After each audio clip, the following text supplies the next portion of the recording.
Le nouveau monde n'est pas spécialement un lieu à atteindre. Il s'agit aussi d'une condition, d'une perfection d'un état divin manifesté à un certain niveau vibratoire. Voilà le moment que nous avions tant attendu et espéré depuis tant d'incarnations. Il vous est donc recommandé de demeurer centré dans votre cœur et de vous focaliser sur votre soi divin, votre magnifique « Je suis », sans défaillir au fil de tous les bouleversements, de toutes les purifications que doit subir la planète. Le monde nouveau que vous espériez, les maintes métamorphoses que vous avez tellement désirées, sont désormais imminentes.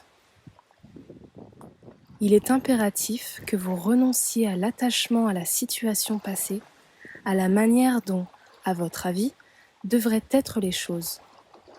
Que vous laissiez aussi de côté vos anciennes idéologies, vos structures désuètes, obsolètes.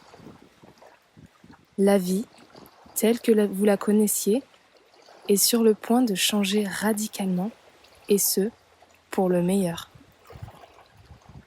Il ne s'agit plus d'une éventualité future. C'est le moment.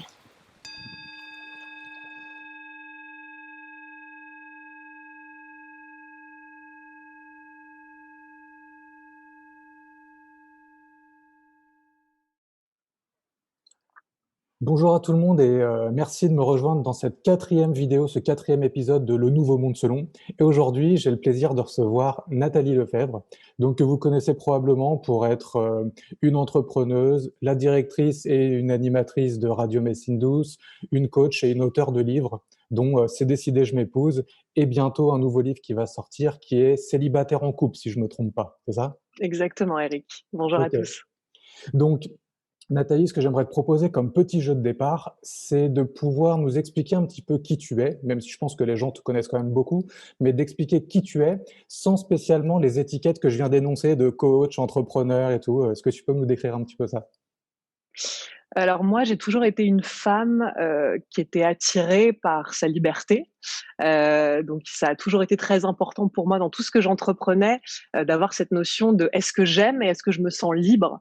Par exemple, même rien que dans mon éducation, hein, mais ma mère pourrait témoigner à quel point j'ai remis en question énormément de principes depuis toujours et que, voilà, aux yeux de la société, j'étais comme une rebelle. Mais c'est-à-dire que quand on me, demandait de faire quelque chose qui, moi, ne vibrait pas avec ce que je ressentais ou avec mes valeurs, même déjà petite fille, voilà, j'avais une tendance à remettre en question.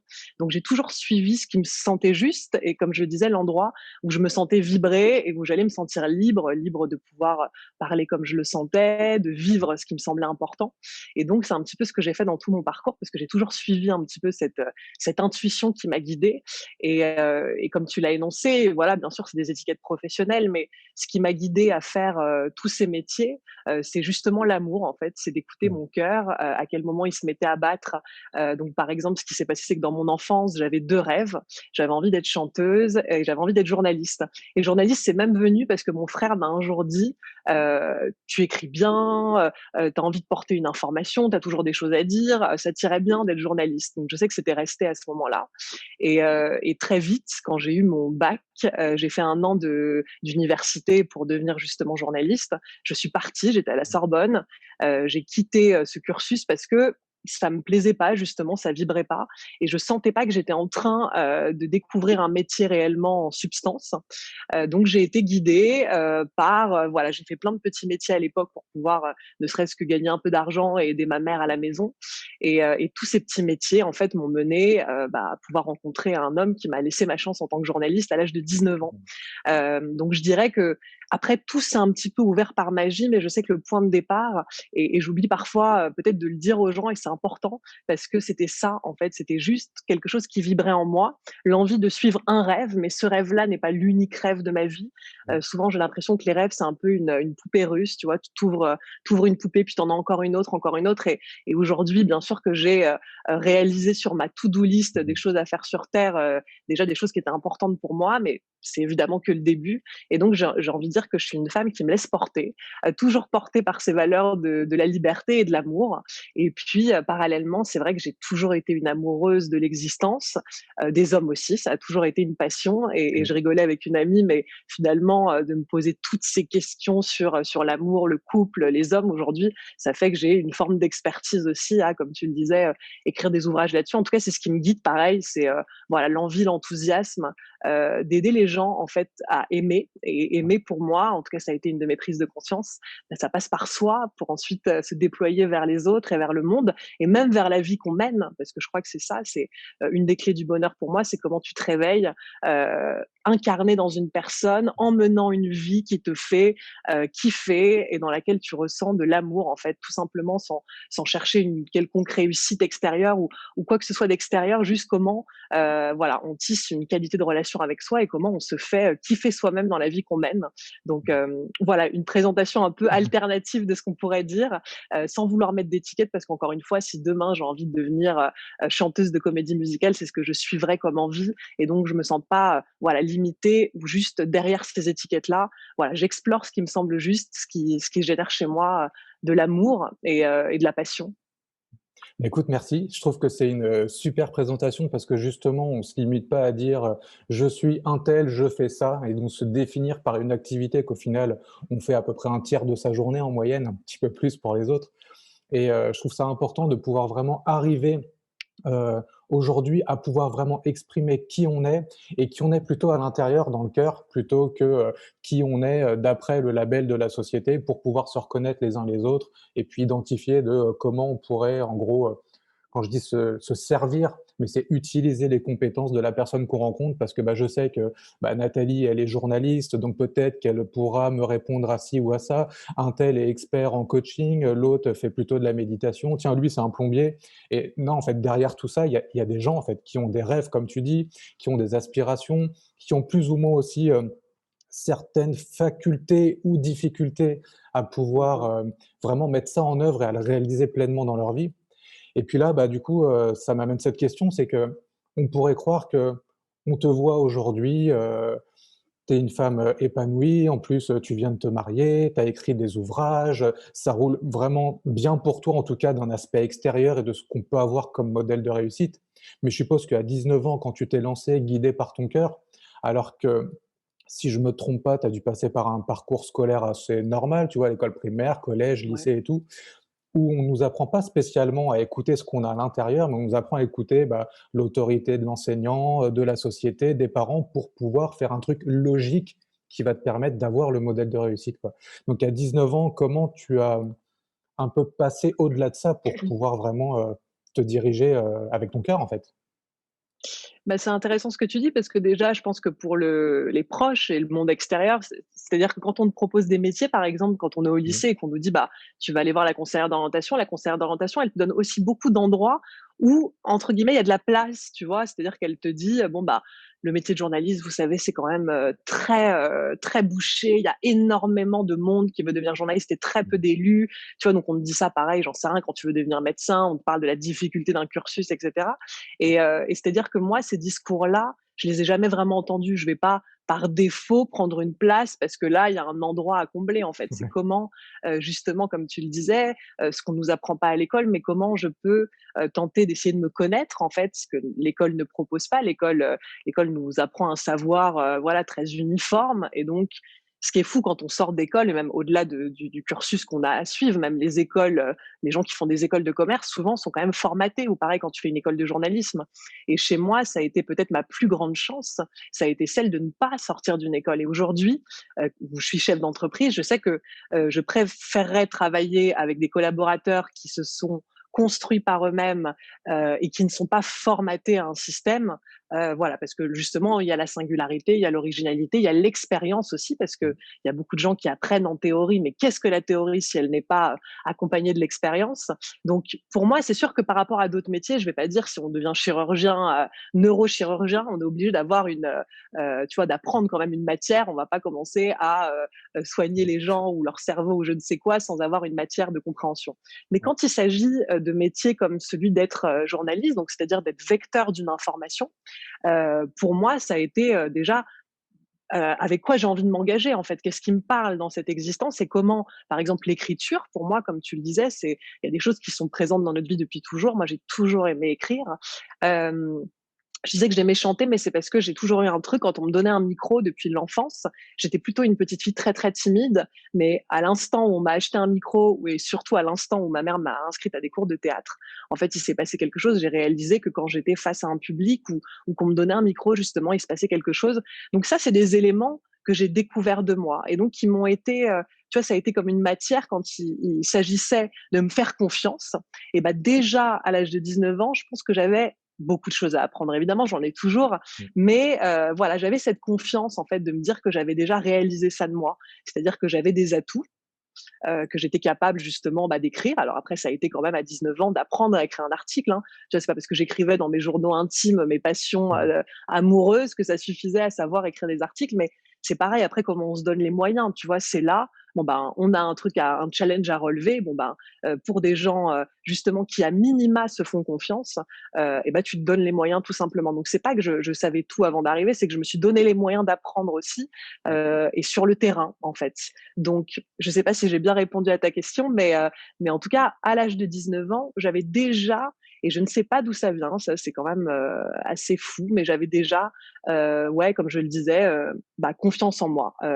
Malgré tout, j'avais encore énormément de choses à découvrir et j'ai vu que là, ces 11 dernières années, puisque j'ai 30 ans cette année, ont été tellement formatrices. Ça a été, je pense, les années les plus formatrices de ma vie, puisque j'ai pu entreprendre tout ce que j'ai entrepris et aujourd'hui me sentir plus que jamais à ma place. Donc j'ai vu aussi que c'était un chemin, c'est-à-dire que on peut démarrer. Moi, j'ai quand même démarré en tant que salarié et puis très vite j'ai découvert ce que c'était. J'ai quand même été salarié pendant 9 ans pour ensuite voilà me dégager de ça et monter ma propre société. Donc c'est aussi des expériences qui m'ont permis encore davantage de me connaître. Je trouve que c'est ça, c'est comme tu vois, vivre l'expérience d'être en couple. Peut-être qu'on va en parler, mais c'est un exercice de se connaître à travers l'autre. Et donc je crois que cette vie-là, elle tente de nous aider à travers différents miroirs à mieux nous saisir, à mieux nous réinventer, à mieux nous appréhender.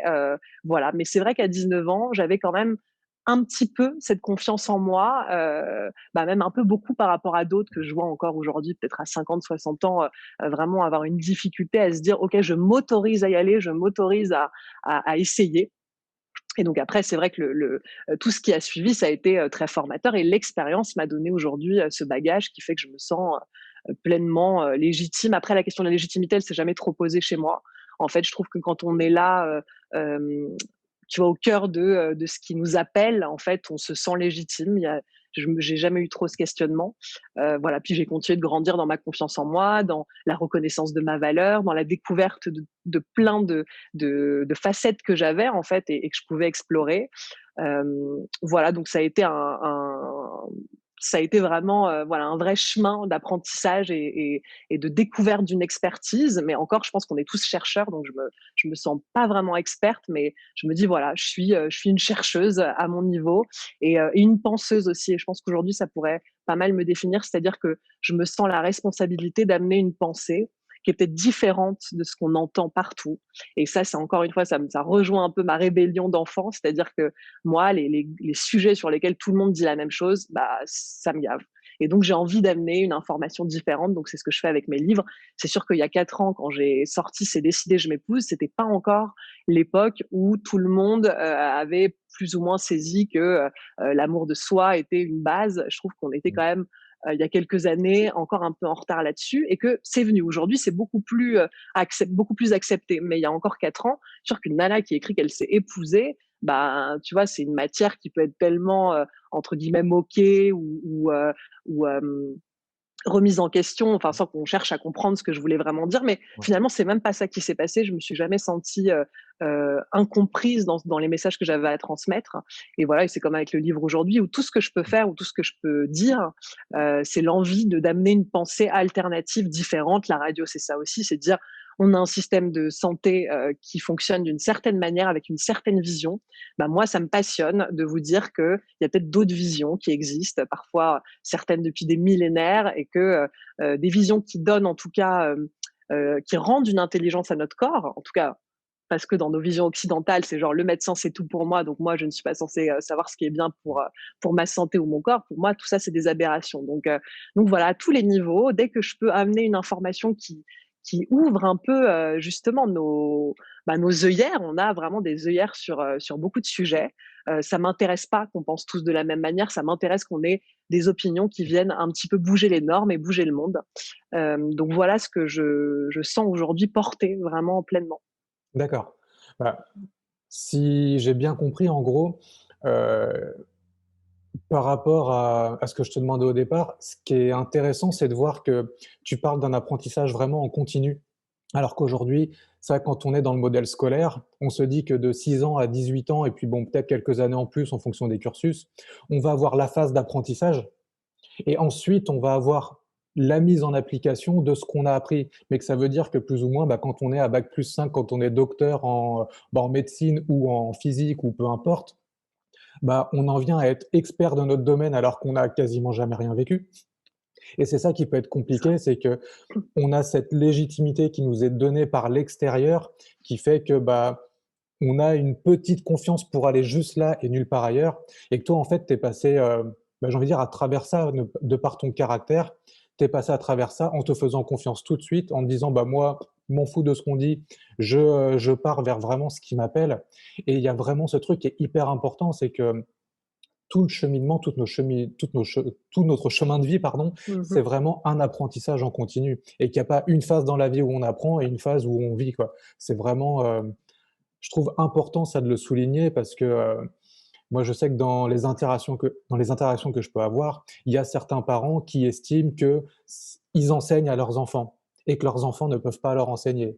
Moi, j'ai des personnes, que je côtoie comme des grands-parents qui me Mmh. disent: «Nous, on a le savoir, c'est pas toi qui vas m'expliquer comment je devrais vivre ma vie, comment je devrais penser» et donc du coup, bah, le savoir se fait par l'ancienneté envers les plus jeunes et que c'est jamais vraiment un échange, quoi et que toi, en fait, Mmh.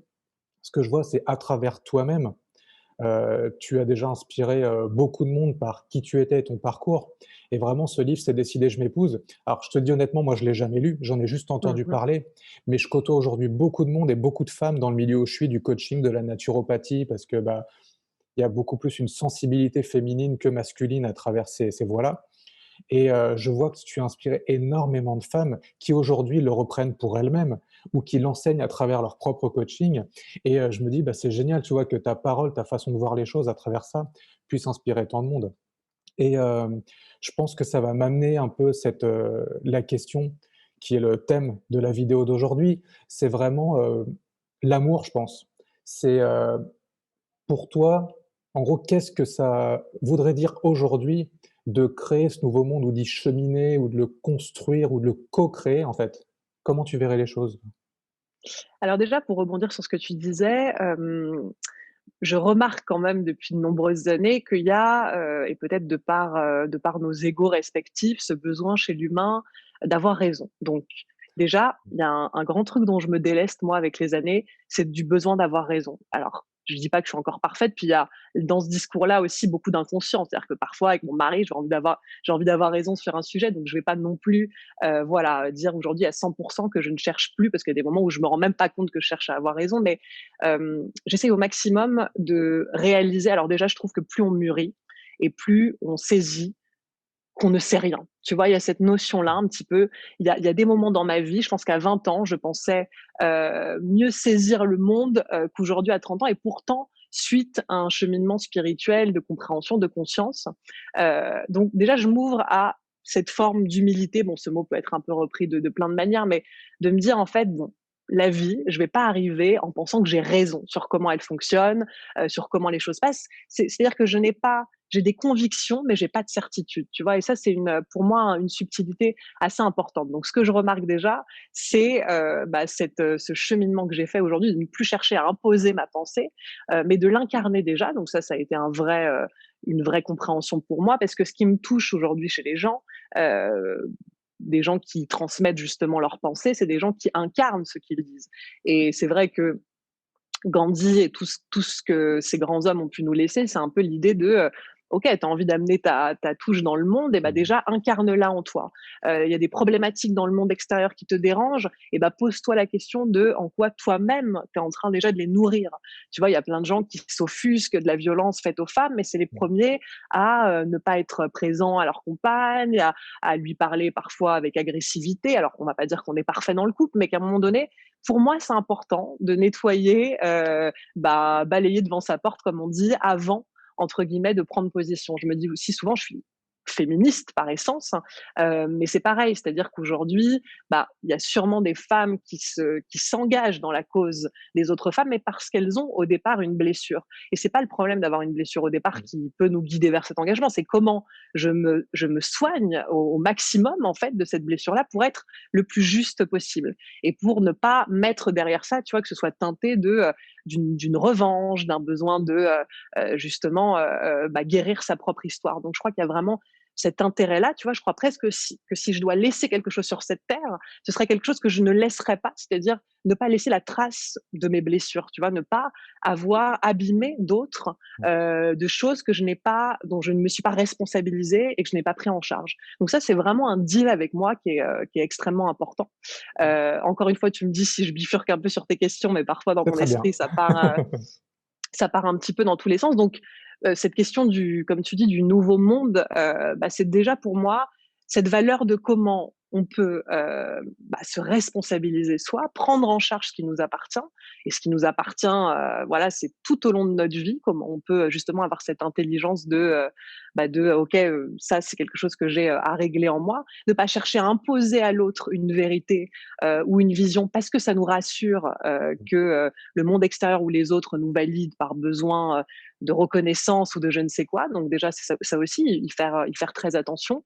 On a tous nos vérités et je trouve que c'est intéressant de se dire que les 8 milliards d'individus sur Terre aujourd'hui vivent une expérience et qu'on n'est personne pour se mettre à la place des autres et que en soi, quand il réfléchit, le jugement, c'est pareil. Alors évidemment, on sait que le jugement, ça vient de soi parce qu'il y a quelque chose en nous qui nous juge nous-mêmes. Donc on a besoin de juger les autres. Mais aujourd'hui, j'essaye au maximum de me dire, je ne suis personne pour juger voilà, tel être qui a du mal à s'en sortir aussi. C'est le lot de chacun. Par contre, moi, je sais que j'ai cet élan, cet engagement de me dire que je vais incarner bah, une information, incarner une voix, incarner une possibilité. Je pense que c'est ça qui touche aussi beaucoup les femmes qui me suivent parce que c'est des effets miroirs. Forcément, elles me voient être totalement et pleinement ce que je suis. Moi, j'ai jamais vraiment fait attention à ça, mais je crois que ma spontanéité, ma sincérité parfois désarçonne certains, puisque apparemment on vivrait dans une société où on serait un peu attentif à ce qu'on raconte. Et chez moi, il n'y a pas trop cette peur qu'on reprenne ce que je vais dire ou qu'on le transforme. Moi, je me livre en fait dans ce que je ressens être important et je me fais confiance dans ce qui s'exprime de moi. Et je pense que vraiment d'incarner aujourd'hui, au-delà de ce que je dis mentalement, verbalement, mais d'incarner voilà tous les messages que j'ai envie de transmettre, bah, je crois que c'est ça qui touche profondément, alors particulièrement les femmes, puisqu'en étant une femme, bah, on a cet effet miroir d'autant plus grand. D'ailleurs, je me dis souvent que je ne me permettrai pas de parler à la place des hommes puisque je ne sais pas ce que c'est que de vivre l'expérience du masculin, je ne sais pas ce que c'est que de naître homme. Donc, j'ai quelque part cette honnêteté de me dire, voilà, je ne dirais pas à un homme comment il faut être masculin, viril ou sensible ou vulnérable. Enfin, voilà, ça c'est une autre expérience que je ne vis pas. Mais par contre, l'expérience d'être une femme, je la vis au quotidien. Je sais voilà, ce que ça crée comme enjeu. Et donc, voilà, je sens que moi faire ce chemin de libération personnelle, d'amour de moi, de me créer une vie qui soit à la hauteur, d'avoir un homme exceptionnel à mes côtés, tout ça me fonde aussi dans les messages que j'ai envie de transmettre. Donc, je crois qu'aujourd'hui, ce nouveau monde, il pourrait aussi bah, prendre forme à travers bah, nous, nos intériorités, et pas juste je tiens des discours pour avoir raison, convaincre l'autre que j'ai raison. Voilà, pour moi, c'est important d'être habité par ce qu'on a à transmettre et on sera d'ailleurs d'autant plus percutant pour les autres et pour le monde extérieur. On apportera d'autant plus, tu vois, notre pierre à l'édifice. Ouais. Donc l'idée, c'est vraiment de pouvoir en fait, alors quand on parle de nouveau monde, c'est parce qu'on entend beaucoup aussi cette expression qui est dite, pour dire qu'on va essayer de construire quelque chose de nouveau, qu'on va migrer vers quelque chose de différent d'aujourd'hui.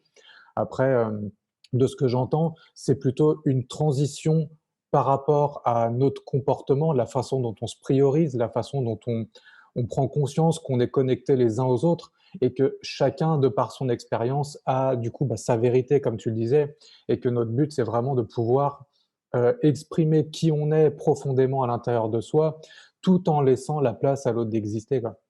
Et, Exactement. et ce que tu disais au tout début, c'est que pour ça, ce qui est important, et c'est la condition, c'est genre le prérequis, c'est de pouvoir s'aimer soi-même, quoi. Mais ça, pourtant, tu vois, je l'ai travaillé, je l'ai transmis, je l'ai observé chez des gens, j'ai écouté les enseignements de personnes comme toi et d'autres coachs et mentors et amis et tout. Mais je trouve que c'est encore quelque chose qui est assez compliqué à retranscrire parce que à un moment donné, il se pose toujours la question: «Comment je sais que je m'aime? Est-ce que je me donne assez d'amour? Est-ce que du coup Mmh. ce prérequis est rempli ou comment je sais que c'est rempli pour pouvoir ensuite, exprimer qui je suis à travers le monde en fait, quoi, ou mes relations en tout cas?» Et ben, en fait, pour moi, comment savoir si alors déjà pour moi, on observe des dynamiques différentes, tu vois? Un rapport à Mmh. soi qui est différent. Comme je le disais en début de vidéo, c'est, du matin où tu te croises devant le miroir à ce que tu racontes de toi. Mmh. Auprès de toi-même, c'est toujours un peu plus complexe de saisir les pensées qui nous habitent ou qui nous Mmh. traversent.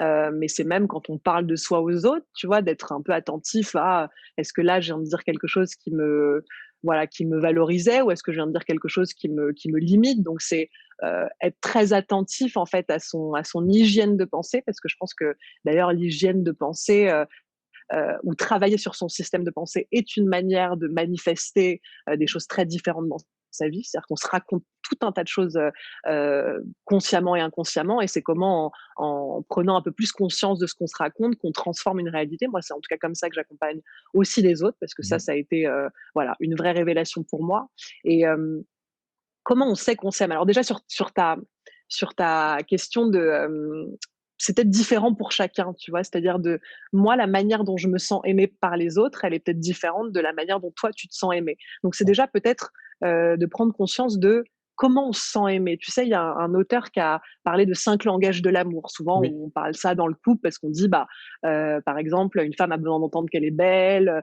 «Je t'aime», voilà, «Je serai toujours à tes côtés» et puis son mari ou son mec, il lui offre des cadeaux, puis c'est une manière de lui dire ça, en fait, sauf qu'il ne lui dit pas verbalement et qu'elle, elle aimerait l'entendre. Donc parfois, il y a ce quiproquo et ce qui est intéressant dans l'amour, c'est que souvent, on est en fait, dans des malentendus. C'est-à-dire que, il y a quelque chose qu'on attend de l'autre, qu'on ne reçoit pas puisque l'autre l'exprime d'une autre manière Mmh. et donc voilà, ça peut créer le vaste malentendu de penser qu'on n'est pas aimé par l'autre alors que c'est juste une manière différente.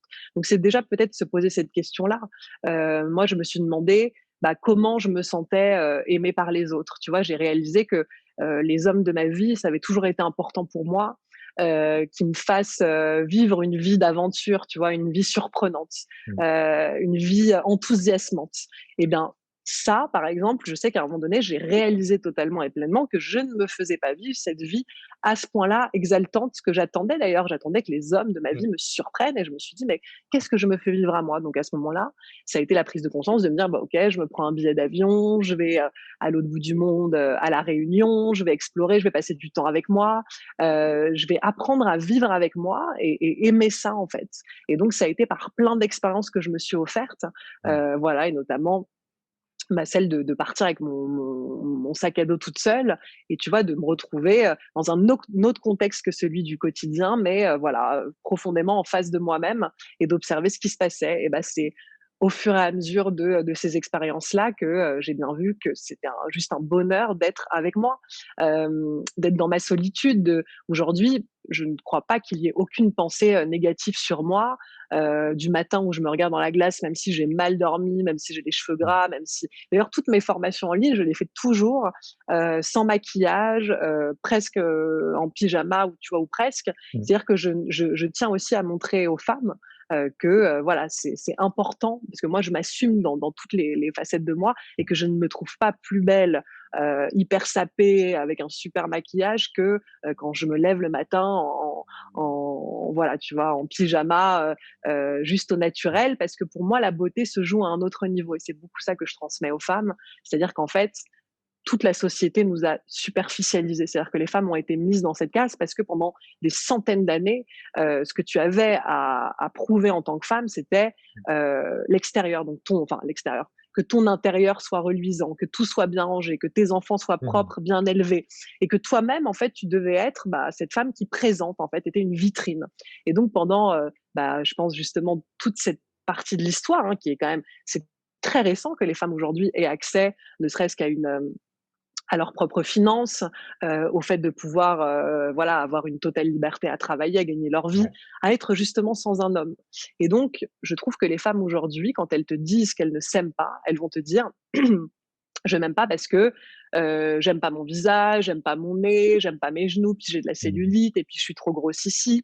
Et en fait, je leur dis: «Mais est-ce que tu crois que c'est pour ça qu'on s'aime? Est-ce que tu crois qu'en fait tu vas t'aimer, là tu peux aller faire, je sais pas, tous les palpés roulés du monde pour t'enlever ta cellulite, tu penses que c'est ça qui va fonder l'amour de toi? Parce que ce que tu décris là, c'est extrêmement superficiel».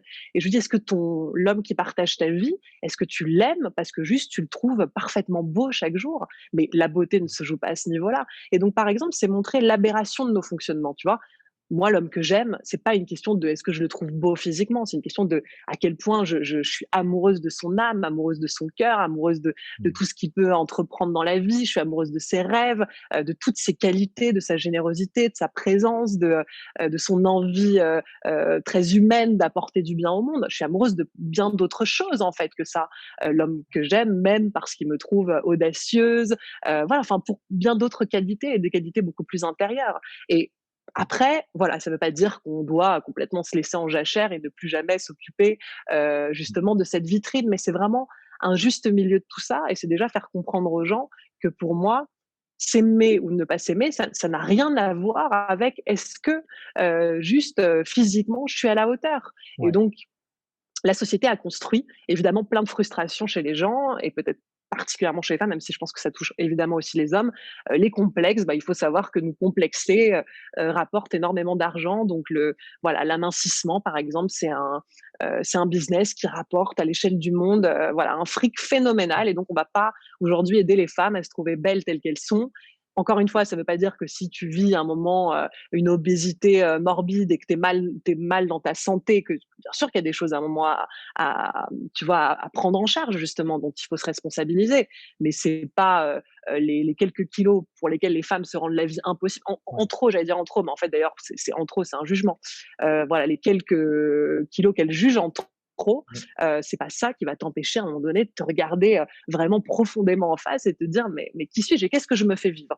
Donc pour répondre à ta question, moi personnellement, c'est dans la dynamique de ce que je me faisais vivre que j'ai commencé à profondément apprendre à m'aimer et à me dire mais en fait, avant, j'étais parce qu'à à 13 ou 14 ans, moi, j'allais voir ma médecin généraliste, je lui disais: «Je suis trop grosse, est-ce que vous pourriez me prescrire un régime?» Et quand même, tu imagines que dans la tête des adolescentes, c'est ça qu'on vit. Moi, je voyais ma mère tous les jours justement se mettre de la crème pour pas avoir de cellulite et je pensais que c'était un truc qu'il fallait faire, tu vois? Alors qu'en fait, moi, je vais peut-être pas prendre ce temps, mais je vais prendre du temps pour nourrir mon esprit, mon âme, mon cœur, pour faire des choses qui sont, plus profondes et plus essentielles à mes yeux, que juste chercher à, rester, «parfaite» entre guillemets physiquement, parce qu'en plus je pense qu'on n'est jamais enfin, ou on est toujours parfaite tel qu'on est, on Mmh. devrait plutôt le dire Ouais. comme ça. Et voilà, donc c'est l'amour de moi et en tout cas dans la manière que j'ai de le transmettre aux autres, c'est quelle dynamique tu te fais vivre, quel dialogue tu entretiens avec toi-même. Et on voit à un moment donné un truc switcher. En tout cas, moi, c'est comme ça que je l'ai vu, mais c'est pas je trouve que le travail sur soi, tu vois, c'est pas comme quand tu prends un Doliprane, tu as mal à la tête, puis une demi-heure plus tard, tu as plus mal à la tête. Je trouve que Ouais. c'est presque, tu vois, c'est en toile de fond, quoi. Ça s'instaure un peu en filigrane au fur et à mesure. Et à un moment donné, tu te réveilles et tu vois qu'il y a quelque chose qui a changé. Tu vois que dans ton Mmh. rapport à toi, il y a un truc qui est plus le même parce que tu as comme switché sur un autre niveau. Voilà, je pourrais pas l'expliquer, j'en sais rien, vibratoire, énergétique, aucune idée. Mmh. Mais en tout cas, c'est comme si tu avais passé un palier et là, tu pourras plus jamais revenir en arrière parce que il y a plus le même fonctionnement avec toi-même. Donc voilà, c'est regarder tout ça. Pour moi, c'est aussi regarder d'où l'on vient, tu vois, qu'est-ce qu'on a vécu dans l'enfance, comment nos parents ont pu justement nous complexer ou au contraire nous rendre libres. Voilà, mais parce que Ouais. eux-mêmes étaient sous le joug de beaucoup de complexes, de beaucoup de difficultés, que ce soit sociales, que ce soit voilà physiques. Mais moi, je l'ai ressenti comme ça, c'est-à-dire qu'à un moment donné, ça avait changé en fait.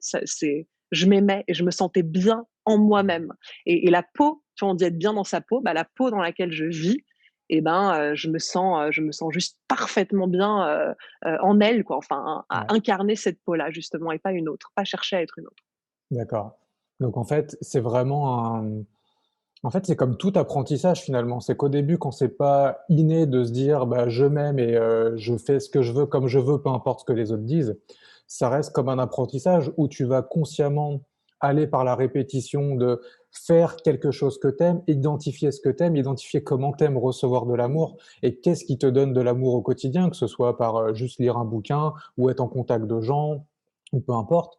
Et Mhm. à un moment donné, bah, comme tout apprentissage, j'ai envie de dire, bah, un jour, et c'est ça, tu te réveilles et tu sais, en tout cas, c'est devenu suffisamment rentré dans ton inconscient pour que tu puisses l'incarner, le montrer, enfin, être qui tu es, sans vraiment avoir plus besoin d'y réfléchir. Et finalement, c'est pas quelque chose que tu arrêtes de faire, mais c'est quelque chose que tu viens à faire consciemment, bah, parce que c'est comme un genre de nouveau toi qui s'est incarné en toi, quoi. Bien sûr. Non, puis il y a des dynamiques qui sont différentes. Par exemple, je sais que souvent je dis ça aux femmes, si j'avais l'homme que j'aime qui ne m'écoutait jamais, tu vois, que je tente d'exprimer un truc, on m'entend pas, bah c'est-à-dire qu'à un moment donné, je ne pourrais plus aimer un homme qui ne m'écoute pas, tu vois. Dès que j'exprime un truc, qui ne Mmh. l'entend pas, qui ne m'écoute pas, bah c'est ce qu'on se fait vivre à soi. Donc c'est pareil, c'est-à-dire que si moi je ne m'écoute jamais, si à un moment j'ai un projet, une envie, un rêve, un désir, un besoin qui s'exprime et je ne l'entends pas, et je me dis ah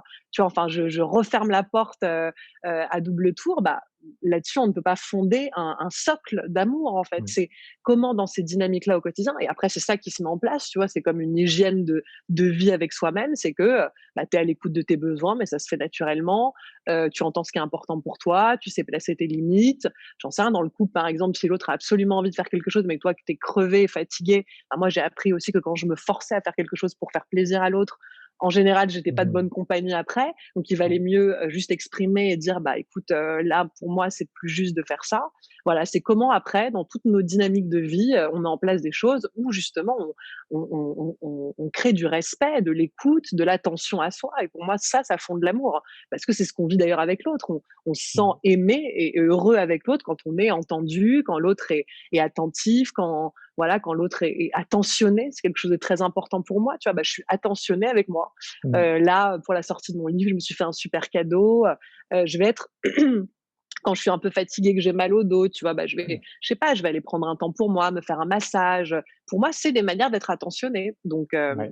voilà, c'est comment on se fait vivre tout ça. Et après, ça devient, ouais, presque des habitudes assez naturelles.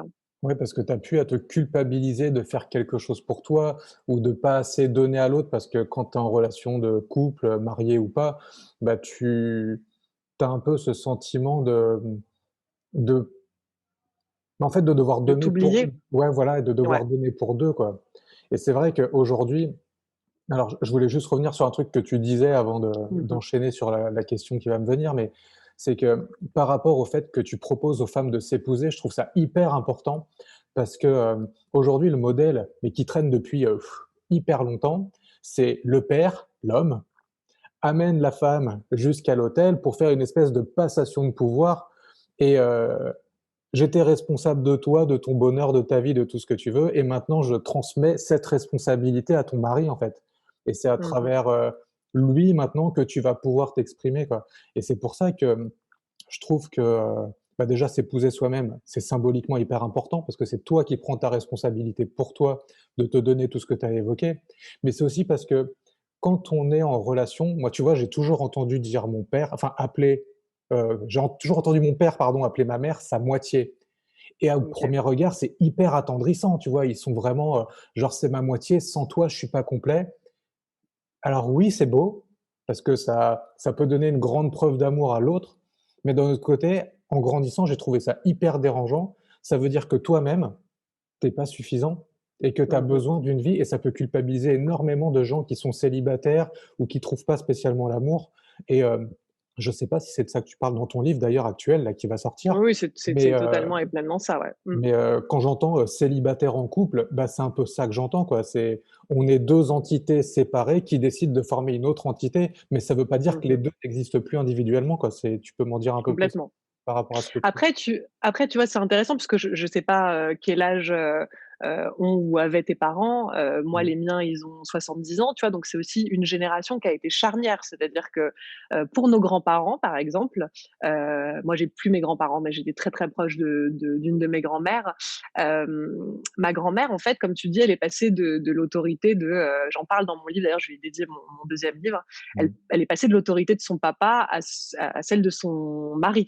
Et Ouais. donc c'est exactement comme ça que ça s'est passé parce qu'elle fricotait avec mon grand-père, elle avait 16 ans, son père l'a chopée en train d'embrasser, ce garçon. Il OK. lui a mis 3 gifles, «Tu rentres à la maison, tu es trop jeune pour flirter avec des garçons».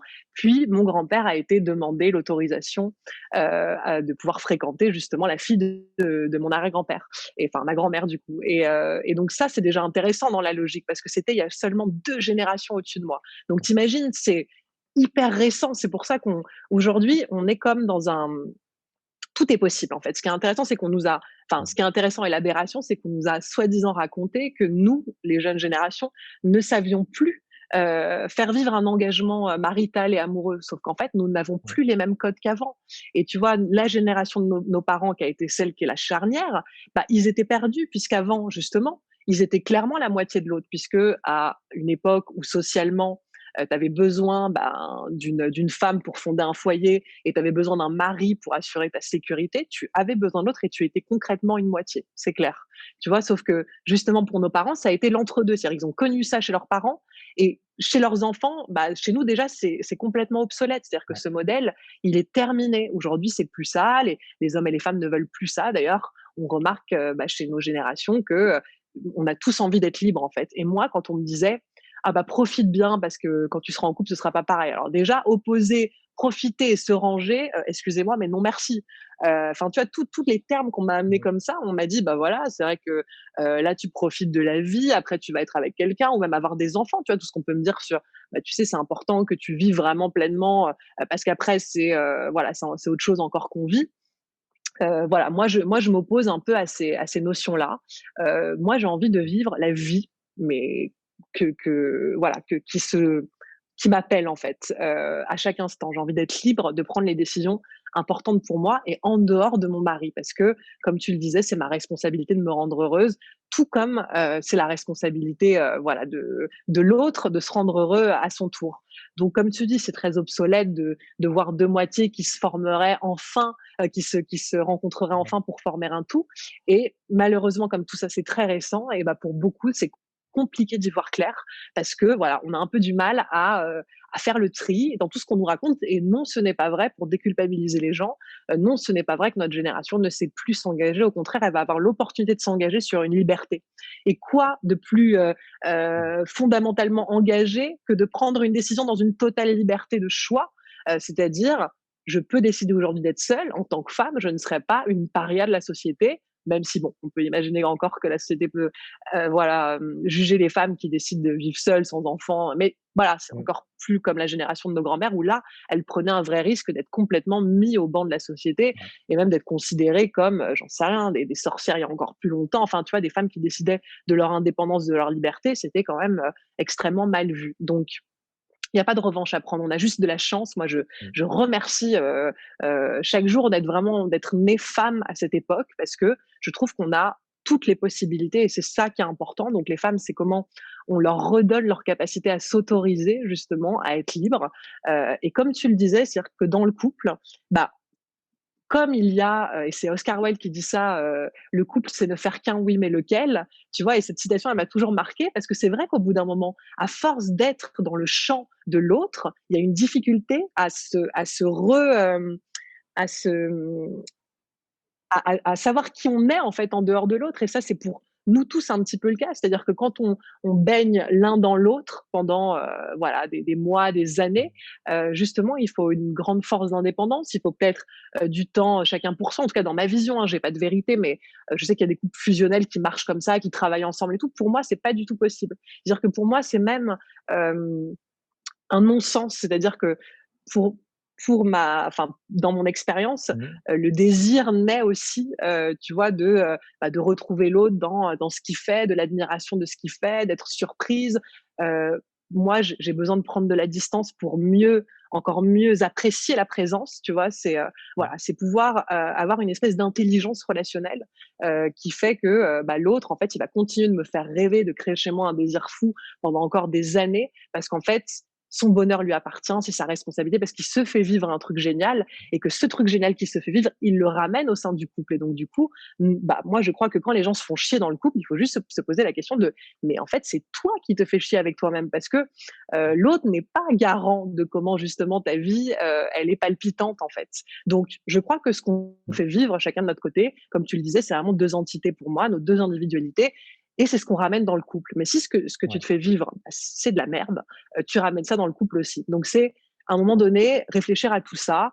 Voilà, le couple, c'est un endroit dans lequel on a aussi la responsabilité de ramener, pour moi, des choses belles, des choses épanouissantes, notre épanouissement, de le ramener et voilà, et d'en faire profiter l'autre. Et l'idée, c'est de donner quelque chose à aimer pour moi. Tu vois, c'est pas moi qui dis ça, c'est un mec qui s'appelle Jean Grenier, je l'ai cité dans mon livre, mais le plus important n'est pas d'aimer, mais de donner quelque chose à aimer. Et donc, moi, c'est ce que je pense ramener dans le couple, c'est comment, voilà, je me fais vivre un monde palpitant, un quotidien dans lequel j'ai plein d'aventures. Et donc, forcément, du coup, l'autre en face, il est toujours comme en plus dans une conquête, c'est-à-dire, voilà, c'est comme on se fait vivre une dynamique toujours de redécouverte, de je me réinvente, etc.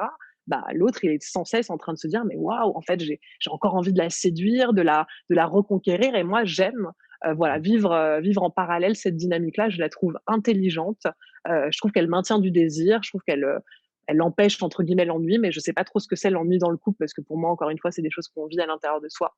Donc voilà, c'est en effet, comme tu dis, mais à la décharge des générations passées, je crois que, ou même des nôtres, c'est tellement récent que ça ait bougé que, voilà, pour nos parents, par exemple, c'était vraiment, pour eux, la charnière, et ça a été compliqué. Moi, j'ai grandi avec des parents séparés, donc je sais qu'ils ont vraiment, voilà, eu du mal aussi à trouver leur équilibre là-dedans. Et c'est vraiment pour nous pleinement, pour nos générations, qu'on va pouvoir incarner aussi quelque chose pour nos futurs enfants qui sera différent. On leur montrera que l'amour rend libre, le couple rend libre. Le couple n'est absolument pas un terrain de contrôle de l'autre, d'empêchement, de jalousie, d'insécurité. En fait, le couple, à partir du moment où tu te responsabilises chacun de son côté, c'est censé être un endroit, un socle sur lequel ensuite on peut faire pousser des projets à deux, comme fonder une famille, mais bien d'autres choses, et dans lequel il y a une intimité qui est belle, que ce soit une intimité de mots, d'échanges, de sexualité, voilà, de créer cette chose-là au centre, qui est où on ramène des belles choses, quoi. Mmh. Exactement, quoi. C'est, en fait, de ce que j'entends, le couple, c'est un peu la liberté comment je pourrais dire ça? Ouais, la liberté d'expérimenter la vie, à travers l'autre, en fait. Parce que, on a en fait, on n'est plus dans le besoin d'avoir quelqu'un, mais on est dans l'opportunité de choisir quelqu'un qui va cheminer Mhm. avec nous. Et C'est oui, alors ça. ça va révéler des choses à un niveau peut-être un peu plus profond, mais c'est surtout ce principe de choisir, comme tu disais, de ramener chacun sa personnalité, son bonheur au sein du couple, plutôt que le couple soit une condition première au bonheur, en fait, quoi. Et ça, Mhm. c'est vraiment hyper C'est ça. important parce que, ça pousse à toujours prendre ce recul de temps en temps pour nourrir ce bonheur et cet amour individuel, pour constamment le ramener à l'intérieur du couple et pas considérer que c'est l'entité qui fait le bonheur. Parce qu'à ce moment-là, tu commences à figer l'entité couple qui fait que, si tu figes quelque chose, ça meurt, en fait. Tout ce qui est figé dans notre vie, Exactement. ça finit Mm. par pourrir et donc du coup, ça permet d'avoir vraiment une belle dynamique, quoi. Ouais, un amour vivant, comme tu dis. Je suis tout à fait d'accord avec Ouais. toi. L'amour, je pense qu'à chaque instant, on essaie de le contrôler. Voilà, ça le limite au lieu de l'aider à s'expanser. Donc, c'est clair que Ouais. on met derrière le couple enfin, derrière l'amour, et dans le couple, beaucoup de choses qui ne sont pas de l'amour. Et donc, tu vois, moi, j'ai écrit dans mon livre un chapitre qui s'appelle La jalousie n'est pas une preuve d'amour. Enfin, voilà, j'ai vraiment amené des choses où moi, j'ai grandi avec une mère qui me disait, mais tu sais, un homme jaloux, c'est un homme aimant. Et moi, c'est jamais ce que j'ai ressenti, parce que Ah oui. je vois pas en quoi j'ai besoin d'avoir un homme qui contrôle là où je suis, enfin, qui me questionne à des endroits où, en fait, du coup, pour moi, c'est une transgression de mon intimité, parce que j'ai le droit aussi fondamental dans le couple d'avoir un espace qui m'appartient. d'avoir un jardin secret. Et c'est pareil, j'ai écrit un chapitre qui est assez central dans ce livre qui s'appelle l'importance du mensonge, qui pourrait être traduit par l'importance du jardin secret. Tu vois, c'est ce que j'ai voulu dire. J'ai juste trouvé un titre un peu plus insolent pour voilà, mais parce que pour moi, il y a quelque chose qui m'appartient et j'ai le droit d'avoir mon espace à moi. Et comme on le disait de mystère, on voudrait que l'autre soit absolument connu, qu'on connaisse tout de lui, mais déjà, c'est sans partir de l'idée qu'on est des êtres en mouvement. Tu vois, il y a des gens qui ont, après quelques années, qui sont attristés que l'autre ait changé, mais j'ai envie de dire, les gars, heureusement qu'il a changé, parce qu'en fait, c'est le but d'être sur Terre de changer. Ouais. Donc voilà, je crois qu'un enjeu, c'est comment on peut chacun évoluer respectivement et ensemble. Et tu vois, ça va être peut-être de former différents couples avec la même histoire, mais tu vois, de se réinventer parce que chacun aura aussi ses expériences, ses endroits où il aura envie d'aller, d'explorer. Et voilà, et pour moi, on ne doit pas chercher à tout prix à tout connaître, tout saisir et même voir tout contrôler de l'autre parce que vous allez juste tuer l'amour, même pas à petit feu, à grande flamme. Exactement. Merci du coup Nathalie pour toutes Je ces t'en prie. réponses. Avant de nous quitter, j'aimerais du coup rappeler que ton livre justement Célibataire en couple, il sort très bientôt. Donc là on est quoi Mercredi. le 5, donc c'est mercredi, donc le 7. Mmh. Et je suppose qu'on peut le trouver Fnac, Amazon, Ouais, partout. voilà, on peut le trouver en ligne, en physique et tout, il n'y a pas de souci, quoi. Il est déjà dispo, en précommande et Ouais, puis, ouais, à partir de mercredi partout. Donc moi, je suis très émue de ce moment, tu vois, où tu vois ton livre à la Fnac, ça fait toujours un sacré truc. Donc, ouais. mercredi, ouais, il sera partout dans les Cultura, voilà, je connais pas toutes les enseignes, mais en général, Larousse, distribue très, très bien et donc parallèlement, j'ai mon livre «C'est décidé, je m'épouse» qui sort en poche aussi. D'accord. Donc, voilà, c'est une double sortie, double actualité et voilà, je suis super contente. J'ai, le magazine Elle qui va faire un article. Là, tout à l'heure, j'ai une interview. Voilà, j'ai pour l'instant pas mal de presse et pas mal d'intérêt pour ce sujet-là. Donc, j'en suis ravie. J'ai hâte de pouvoir. Merci à toi de m'offrir un espace pour en parler parce que c'est toujours un bonheur. Avec ce sujet, comme tu l'as vu, il suffit d'appuyer sur un bouton et je pourrais en parler des heures et des heures. Ouais. Voilà, ça me fascine et je crois que Mmh. voilà, vivre le couple, en tout cas, c'est juste. Je recommande aux gens qui vont regarder cette vidéo de lire un livre qui s'appelle Éloge du mariage, de l'engagement et autres folies de Christiane Singer. C'est vraiment un livre formidable et je pense qu'il n'y a pas de plus grande folie que celle de justement vouloir se lier à l'autre dans une société aujourd'hui où chacun a envie d'aller vers son indépendance, sa singularité, etc. Mais il n'y a pas de plus beau chemin pour moi que celui-là même et de le vivre justement avec un peu plus de conscience, un peu plus d'éléments pour arriver justement toujours garant de sa responsabilité, de sa liberté et de son bonheur. Voilà, c'est des choses très importantes. Donc, je souhaite aux gens de Mmh. vivre l'amour parce que c'est trop beau. Le couple, c'est trop beau. Tu le vis Mmh. aussi et Oui. c'est un chemin merveilleux quand on a rencontré une personne avec laquelle, voilà, ça fonctionne, même si en substance, chacun d'entre nous, on a quand même toujours des ajustements à faire. Hein. C'est pas pour dire que le couple du matin au soir, voilà, il y a jamais d'éléments à venir éclairé. Il y en aura toujours, mais en tout cas, c'est un chemin que je trouve voilà, magique. Donc, je le souhaite vraiment à tout le monde et avec de la conscience, de la lucidité et de la responsabilité. Ouais.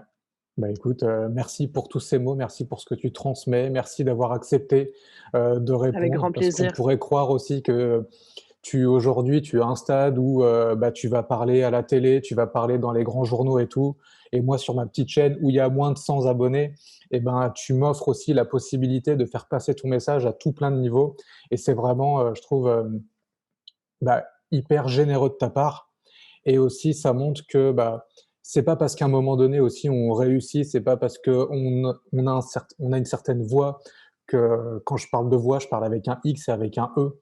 Heu, bah, je trouve ça vraiment, oui, très généreux et très humble dans le sens, j'en ai déjà parlé récemment, mais bref, de ta part de pouvoir me donner l'opportunité justement d'être accessible. En fait, tu restes accessible à tous les niveaux et je trouve que c'est vraiment super. Bah, Heu, moi, ouais. juste pour répondre à ça, c'est-à-dire que déjà, dans mon métier, tu vois, quand j'ai démarré, j'ai plein de gens qui étaient entre guillemets «reconnus», qui acceptaient de venir parler sur Radio Médecine Douce alors qu'on avait même pas un studio tout pourri dans une cuisine avec un tout petit micro tout naze. Aujourd'hui, on a des super studios, mais Ouais. voilà, c'était vraiment au début, j'ai invité par exemple Frédéric Lenoir ou d'autres, tu vois, et je me disais waouh, ils acceptent de venir. Et après, je crois que c'était une question d'individu. J'ai compris aussi que les gens, ils aimaient venir parce qu'ils aimaient être interviewés par moi. Et moi, je dirais que c'est la même chose avec toi. C'est-à-dire Mmh. on s'est découvert à travers pas mal d'éléments. En tout cas, on a été amené à mieux se connaître. Ouais. Moi, je me sens pas différente des autres. C'est-à-dire que, tu vois, j'ai juste choisi un métier qui me met en lumière. Il y en a d'autres, ils font aussi bien leur métier. Quand je dis leur métier, c'est même au pluriel, hein, Mmh. aussi bien que moi. C'est juste qu'ils n'ont pas choisi un métier qui les expose. Donc, c'est vrai que là, depuis 10 ans, je fais ce chemin et c'est que le début. Je sens que c'est important dans mon chemin vie, dans mon chemin de vie, ma légende personnelle, d'accepter la notoriété. Tu vois, c'est même pas un truc d'ego. C'est pas que j'ai besoin forcément d'être connue. C'est juste que je sens que c'est ça que je suis venue faire en fait, et Ouais. porter ces messages au plus grand nombre, et surtout pouvoir arriver sur des médias où on aurait faire des ponts en fait, tu vois, parce qu'on peut avoir tendance aussi à être comme ce livre qui va sortir au rayon développement personnel, et on peut quand même très vite être derrière l'étiquette de on fait du développement personnel, on fait de la Ouais. spiritualité, avoir du mal à pouvoir justement faire des ponts. Et ben moi, je crois qu'on a tous à faire des ponts. Toi, tu parles aussi beaucoup de business, d'entrepreneuriat, tu vois, l'argent et la spiritualité vont ensemble, la réussite et la Mmh. spiritualité vont ensemble. Enfin, tu vois, donc c'est Ouais. faire des ponts avec tous ces sujets. Et moi, je sens que en termes de médias justement, j'aurai ce rôle tout au long de ma vie, tout le temps qui Mmh. m'est imparti sur terre, de faire des ponts avec les médias et de pouvoir voilà, parler de tous ces sujets, et dans le fond évidemment avec toujours de la spiritualité parce que c'est ce qui me guide. Voilà, et c'est justement trop beau parce que tu vois, ce monde aussi, il est en train de, voilà, il y a un mélange qui se fait, et ça va être beaucoup plus intéressant que d'être, comme on le disait en début d'interview, affilié à une étiquette, mais pouvoir au contraire rayonner. Donc moi, j'ai accepté cette interview parce que en fait, je sentais que c'était, voilà, j'avais envie de répondre à tes Mmh. questions. Je te trouve génial en fait. Et donc, tu vois, c'est ça aussi qui me guide, et c'est comme ça que je prendrai mes décisions dans la vie. Mais par contre, c'est clair qu'il y a des fois, quand il y a des trucs qui vibrent pas, euh, Je fais pas. voilà, je peux carrément dire non et je fais pas. Voilà, c'est ça. Tu Tout à restes fait. toujours dans l'écoute de toi. Tant que c'est OK avec toi, tu y vas. Quand c'est pas OK, peu importe, si c'est petit, grand, c'est non, quoi. Ouais, bon Hem, après, si on me ouais. dit TF1, Peut-être j'irai faire un tour. même si j'aime pas comme ça naturellement, tu vois. Ouais. Encore merci Nathalie. Avant de te laisser, Avec est-ce plaisir. que tu aurais envie de dire un dernier petit mot, un conseil ou quelque chose, aux personnes qui vont nous regarder? Alors, c'est vrai qu'on est dans un contexte particulier, qui peut nous laisser entendre que nous n'avons plus de liberté ou de levier d'action comme on l'a toujours eu. Donc je crois que, j'ai envie de vous rappeler que c'est bon, je vais dire un peu bateau, du développement personnel, mais c'est vrai que tout est toujours une question de regard, et tout est toujours une question de, justement, comment je me place par rapport aux événements et comment je peux en faire une opportunité. Donc en ce Mmh. moment, c'est vrai qu'il y a des opportunités aussi à dire des choses, à élever la voix, à mettre en lumière, à répandre encore plus de l'amour, de la conscience et de la liberté. Je crois que justement, c'est intéressant de voir comme, tu vois, des destins humains, des gens qui sont passés sur Terre ont parfois vécu l'enfermement pour vraiment saisir ce que c'était que la liberté. Et je crois qu'en ce moment, on vit des instants où on se sent peut-être un petit peu étouffé par ce qui se passe, mais est-ce que ce serait pas une opportunité de se tourner justement vers son intériorité, de se poser les bonnes questions et de cheminer justement à travers ça? Voilà, je pense qu'on vit toujours très à l'extérieur de nous, que ce soit dans nos rêves, notre bonheur ou même nos problèmes. Voilà, il y a toujours quelque chose à l'extérieur. Donc rappelez-vous que déjà, vous avez un levier d'action pour tout transformer. Ce levier, c'est de vous poser la question dans votre intériorité, justement, de pourquoi je vis cette situation et qu'est-ce qu'elle peut m'apporter, comment je peux la transformer, d'où elle vient. Voilà, on peut toujours, pour moi, on peut tout transformer à partir de cet intérieur-là. Et donc, voilà, je vous souhaite justement de vous poser les bonnes questions à l'intérieur de vous, et d'imaginer que c'est votre baguette magique pour tout transformer. Moi, ça fait des années que je vis ça, c'est-à-dire de regarder des choses quand ça bloque à l'extérieur et de ne pas me dire je suis victime, mais de me demander ok, qu'est-ce que ça peut justement m'aider à Mmh. conscientiser, et peut-être que ça me permettra dans un endroit à l'intérieur de moi de comprendre et de mieux saisir encore un aspect, et puis de passer encore une étape et de manifester une réalité différente. Donc à tous les niveaux, l'argent, l'amour, tout en fait, sachez que vous pouvez tout transformer, et voilà, je peux que vous inviter à tomber justement sur les bonnes personnes. On a toujours les bonnes personnes au bon moment, ça sert à rien. Les gens me demandent tout le temps des recommandations, franchement. Faites-vous confiance. Vous savez, au-delà des livres qu'on vous donnera, parce qu'aujourd'hui, les réseaux sociaux avec les influenceurs, les gens, du coup, maintenant, demandent tout le temps, mais c'est quoi que tu lis? Qu'est-ce que tu me recommandes? Mais en fait, faites vivre votre propre magie. Allez à la Fnac.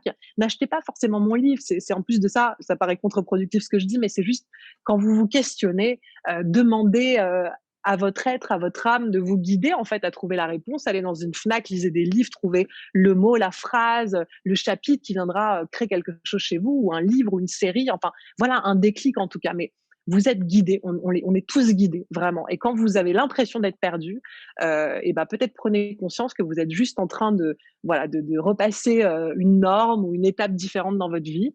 Et que parfois, bah, voilà, on a l'impression de plus trop saisir, comme on disait tout à l'heure, d'avoir l'impression de tenir une vérité, puis en fait, ça nous échappe. Donc, j'ai envie de vous dire, voilà, posez-vous les bonnes questions, laissez-vous guider, faites-vous confiance et profondément, évidemment, aimez-vous et n'ayez jamais l'impression que vous êtes victime, vous pouvez tout transformer. Merci Voilà mon beaucoup, petit mot. Nathalie. Eh ben, Merci beaucoup, Eric. c'est un super petit mot. Et bah, merci beaucoup. Et je voudrais dire aux personnes qui regardent, merci à vous aussi d'avoir suivi cette vidéo. N'hésitez pas à partager le message aux personnes qui auraient besoin de l'entendre, ou aux personnes à qui vous avez envie d'envoyer de l'amour.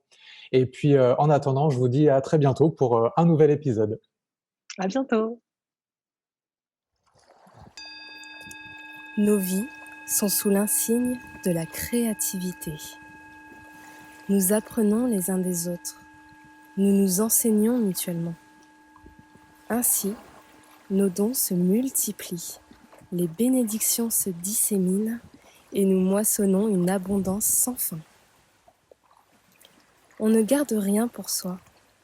Aucun bien ne constitue la propriété de quiconque. Si vous vous ouvrez à la vérité selon laquelle l'univers et vous ne faites qu'un, vous vous éveillez alors à l'ensemble de ce que vous êtes. Vos horizons l'élargissent. Votre corps et votre mental sont interreliés. Si vous pensez petit, vous rapetissez. Si vous croyez que la vie n'existe qu'à la surface de la Terre et nulle part ailleurs, vous vous bornez, ce qui limite votre taille physique, tout comme vos pensées ont circonscrit votre vision. Élargissez votre entendement et vous agrandirez votre monde. Si vous élargissez votre monde, votre corps réagira par des poussées de croissance et de régénération. Réveillez-vous. Bien que vous extirper des décombres d'un séisme nécessite de grands efforts, une fois sorti des débris, vous constaterez que vous ne possédez plus rien.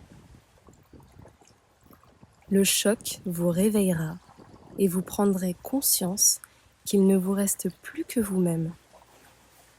Subitement, depuis le tréfonds de votre être, vous trouverez la force, la sagesse qui était enfouie en vous. Les secousses terrestres clarifient la densité de façon que chacun recouvre la vue. Tous, vous pourrez alors voir et être ce que vous êtes vraiment. Cette nouvelle énergie qui assaille la Terre, jour et nuit, continuera d'évoluer, d'accélérer et de s'intensifier irrémédiablement, jusqu'à ce que l'on puisse nicher dans la félicité de cette nouvelle vibration. L'énergie qui nous est transmise par connexion de cœur avec tous les mondes subtils de l'univers changera pour toujours le regard que vous portez sur votre présente expérience de vie. À mesure que vous appliquerez la loi de l'univers, l'amour, vous découvrirez que votre vie s'écoulera avec davantage de félicité et de grâce.